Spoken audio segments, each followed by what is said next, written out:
Japan का भूकंप natural disaster था या हथियारों की टेस्टिंग? सोशल मीडिया पर कुछ इस तरह की खबरें फैल रही है। क्या ये खबर सच है? क्या सच में नए साल पर जापान में आया भूकंप किसी हथियार का परीक्षण था? चलिए विस्तार से चर्चा करते हैं।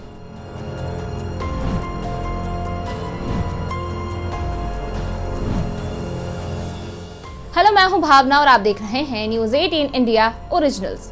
जापान देश दुनिया में उस जगह पर है जहां भूकंप और सुनामी का खतरा बना रहता है। साल 2011 और 2016 में आए भूकंप ने जापान को हिला कर रख दिया था। अब नए साल 2024 के पहले ही दिन एक बार फिर जापान में भूकंप आया। जापान के नोटो प्रायद्वीप पर 7.6 तीव्रता का भूकंप आया, जिसने देश में भयंकर तबाही मचाई है। जानकारी के मुताबिक अब तक भूकंप में 60 से ज्यादा लोगों के मारे जाने की खबर है। सैकड़ों घर और इमारतें मलबे में तब्दील हो गई हैं। शहरों में बिजली नहीं है। 3 दिनों बाद भी अब तक लगभग 30,000 से ज्यादा लोग बिना बिजली के रह रहे हैं। जिन लोगों के घर भूकंप से तबाह हो गए हैं, उनके पास ना छत है और ना ही खाने को खाना।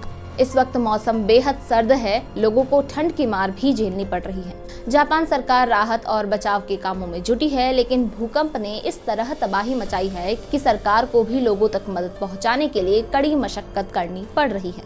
आपको बता दें कि भूकंप का केंद्र जापान का शुजू कस्बे में था। वहां पर 5,000 से ज्यादा घर टूट चुके हैं या फिर जलकर खाक हो गए हैं। भूकंप नए साल के पहले दिन यानी कि 1 जनवरी को आया था और अब तक राहत और बचाव काम हो रहे हैं।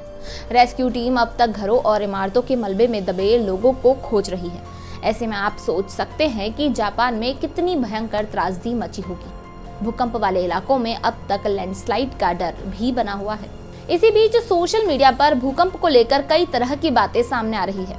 सोशल मीडिया पर पिछले भूकंप और सुनामी की तस्वीरें शेयर करते हुए कहा जा रहा है कि जापान में आया भूकंप प्राकृतिक भूकंप नहीं था, ये एक आर्टिफिशियल भूकंप था जिसके लिए भूकंप हथियार का इस्तेमाल किया गया। लेकिन कुछ जापानी लोग इसे झूठ और बकवास बता रहे हैं। वो इस आर्टिफिशियल भूकंप की खबर को सिरे से नकार रहे हैं। जापान की सरकार भी लोगों से अफवाहों से दूर रहने को कह रही है।